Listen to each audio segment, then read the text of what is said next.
मैया गिरजा ने जाकर के वन में तपस्या की है, भोले बाबा के नाम की अटल समाधि लगा ली है। धीरे धीरे तपस्या करते करते, ऐसा ही नहीं 1-2 दिन नहीं, 10-20 दिन नहीं, 100-200 दिन नहीं, 12 वर्ष तक बीत गए हैं गिरजा को तपस्या करते करते। एक ही रटन लगा रखी है सिर्फ भोले बाबा के नाम की। धीरे धीरे 12 साल जब व्यतीत हो गई हैं तो एक दिन सप्तऋषियों का आना हुआ है उसी वन में, और देखा है जरा सी लड़की तपस्या रूपी अग्नि में चल रही है। उन्होंने आकर के गिरजा से एक प्रश्न पूछा कि बेटी, आप इस वन में, इस भीषण वन में अकेली तपस्या क्यों कर रही हो? कितना दिन हो गए हैं तुमको तपस्या करते?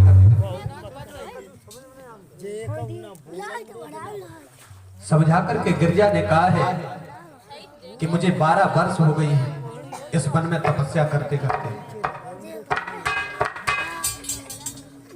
सप्तऋषि समझा करके कहते हैं गिरजा, ये तुम्हारी नादान उम्र है, ये तपस्या करने की नहीं है, ये आपका कोमल शरीर है, इसे क्यों ये तपस्या रूपी अग्नि में जला रही हो?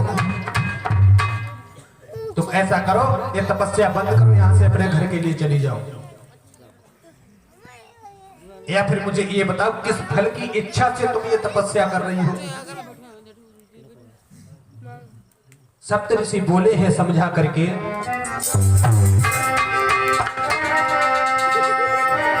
कि अरे तीजो तुमने न बताई,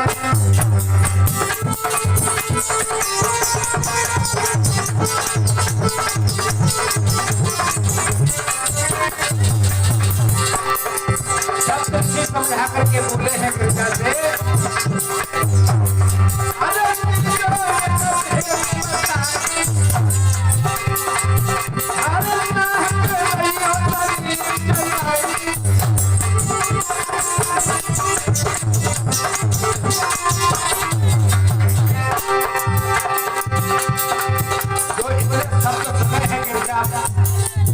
गिरजा ने सप्तऋषियों के तो गिरजा बोली है, अरे हाथ जोड़ के बाबा पकाए, अरे कोई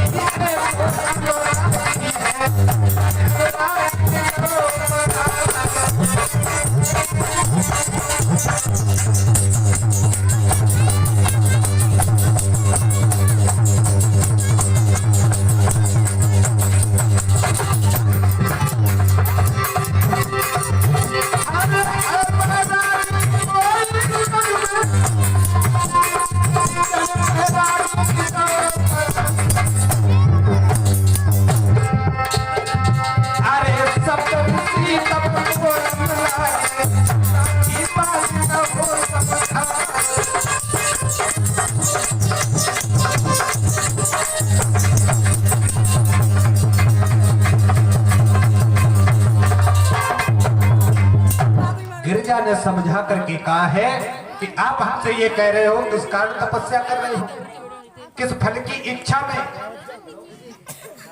गिरजा ने कहा कोई ऐसा बैरागी है जिसने मुझे बैरागिन बना दिया है, कोई ऐसा अनुरागी है जिसके लिए मैं अनुरागिन हो गई हूँ। सप्तऋषियों ने समझा करके कहा मैं कुछ समझा नहीं, आखिर बात क्या है? इस छोटी सी उम्र में इतनी बड़ी तपस्या करने के लिए तुम इस वन में चली आई हो, वो भी बता रही कि हमें 12 वर्ष हो गई तपस्या करते करते।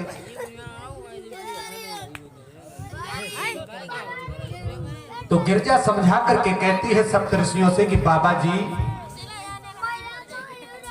मैं आपको एक बात बताना चाहती हूं, ये जो भोले बाबा हैं,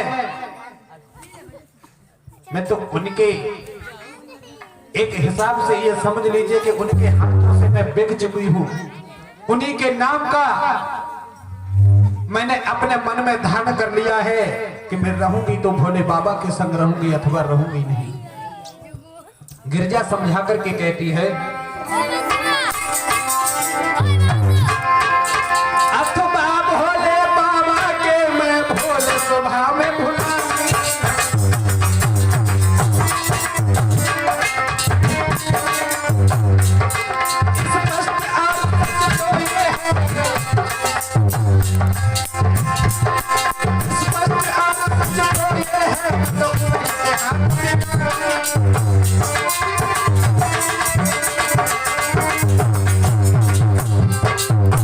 गिरजा समझा करके कहती है सप्तर्षियों से कि हे बाबा जी, आप ये पूछ रहे हो कि किस फल की इच्छा से हम तपस्या कर रहे हैं, तो सुन लो हम क्यों तपस्या कर रहे हैं।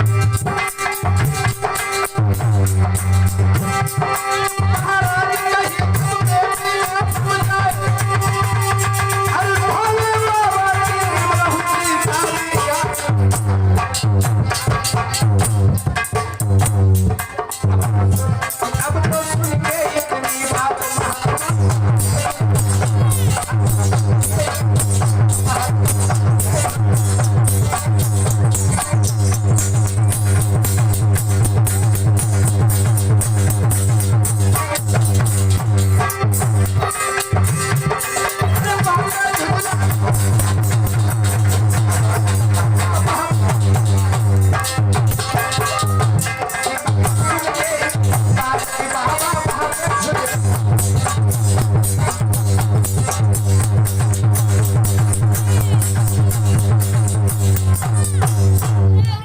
गिरजा ने समझा करके कहा है कि हे बाबा जी, तुम ये जानना चाहते हो कि हम किस लिए तपस्या कर रहे, तो साफ शब्दों में सुन लो, हम भोले बाबा से शादी करना चाहते हैं और इसीलिए इस वन में आकर के उनकी तपस्या कर रहे हैं।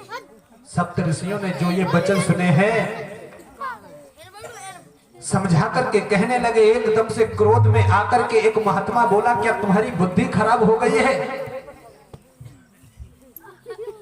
तुम्हारी नादान उम्र है और तुम उन भोले बाबा से शादी करना चाहती हो? तुमने क्या देख लिया है भोले बाबा के अंदर, जिसका कोई ठिकाना नहीं है, कोई घर नहीं, कोई परिवार नहीं, कोई रिश्तेदार नहीं, और तुम ये कहती हो कि हम उनके साथ शादी करेंगे। सप्तऋषि समझा करके बोले हैं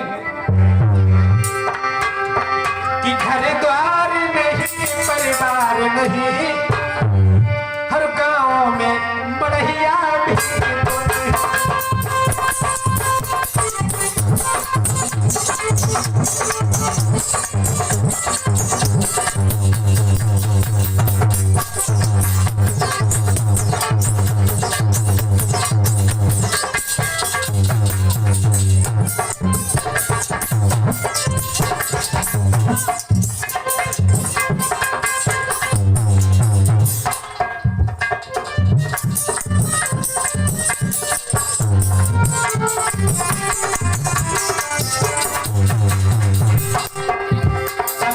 समझा करके बोले हैं कि हे बेटी,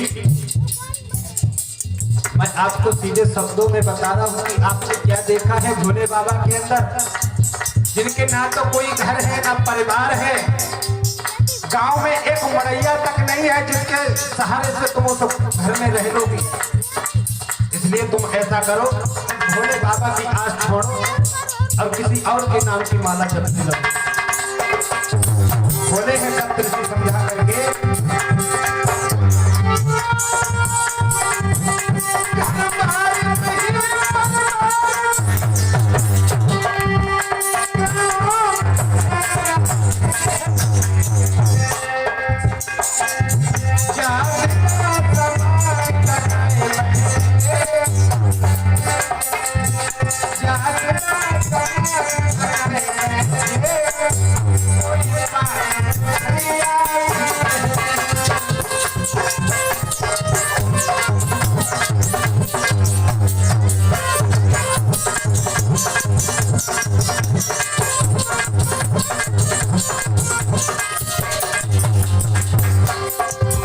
सप्तऋषि समझा करके कहते हैं, भोले बाबा का नाम छोड़ दो, क्योंकि भोले बाबा का कोई पता नहीं है कौन से दिन वो समाधि लगा ले। और जिस दिन समाधि लगा ली तुम्हारी कोई बात पूछने वाला नहीं है। बैठी बैठी सारी जिंदगी रोती रह जाओगे, भोले बाबा का पता नहीं। सैकड़ों वर्ष तक समाधि लगाए बैठे रहते हैं और तुम ये कहती हो कि हमसे शादी करेंगे। मेरी बात सुनो,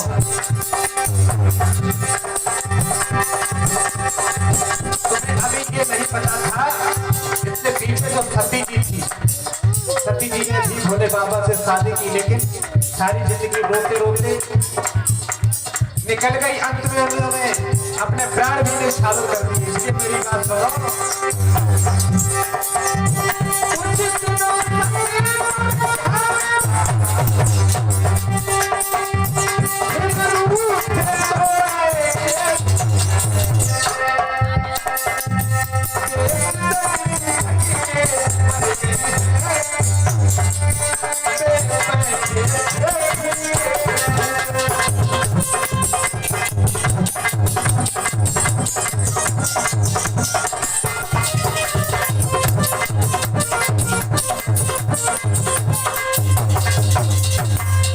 तुमको पता नहीं है गिरजा, एक बार सती जी ने उन्होंने उनसे शादी की थी तो सारी जिंदगी कष्ट भोगती रही।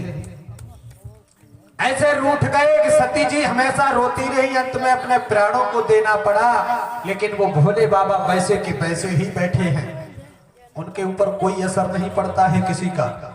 इसलिए तुम ऐसा करो, उन भोले बाबा के नाम की तपस्या छोड़ो और ये अपने मन से ख्याल निकाल दो कि हम भोले बाबा से शादी करेंगे। अगर तुमने शादी की तो सारी जिंदगी रोते रोते ही कट जाएगी। गिरजा समझा करके बोली है सप्तऋषियों से कि हे बाबा जी, मेरी एक बात सुनो। आप हमसे बार बार ये कह रहे हो कि भोले बाबा के नाम की तपस्या करना छोड़ दो, उनसे शादी मत करो। इसके अलावा आपने हमसे कुछ कहा ही नहीं। एक बात सुनो मेरी,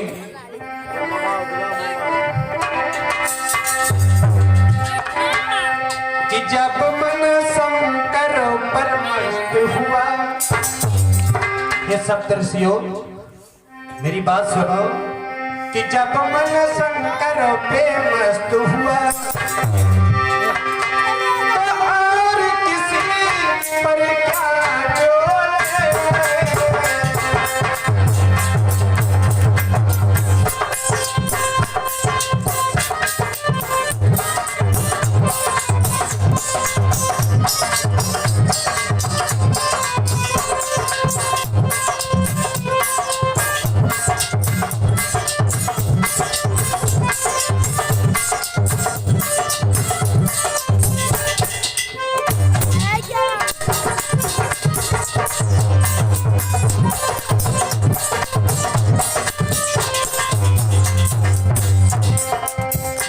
समझा करके कहती है सप्तऋषियों से कि हे सप्तऋषियों, जब मेरा मन ही भोले बाबा पे मस्त हुआ है तो हम और किसी के बारे में क्यों सोचे, क्यों कहां इधर उधर डोले। बोली है समझा करके,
गिरजा समझा करके कहती है कि मैंने दूसरे भोले बाबा के नाम की माला अपने हृदय में धारण कर ली है, अब मैं भोले बाबा से ही शादी करूंगी।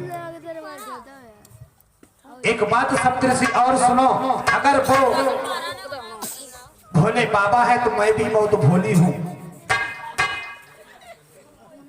इतने वचन सुनने के बाद सप्तऋषि वहां से चले जाते हैं। गिरजा फिर से तपस्या में लीन हो जाती है। इधर एक तारक नाम का राक्षस देवताओं को बहुत तंग करने लगता है, देर रात तंग करता है। उसी समय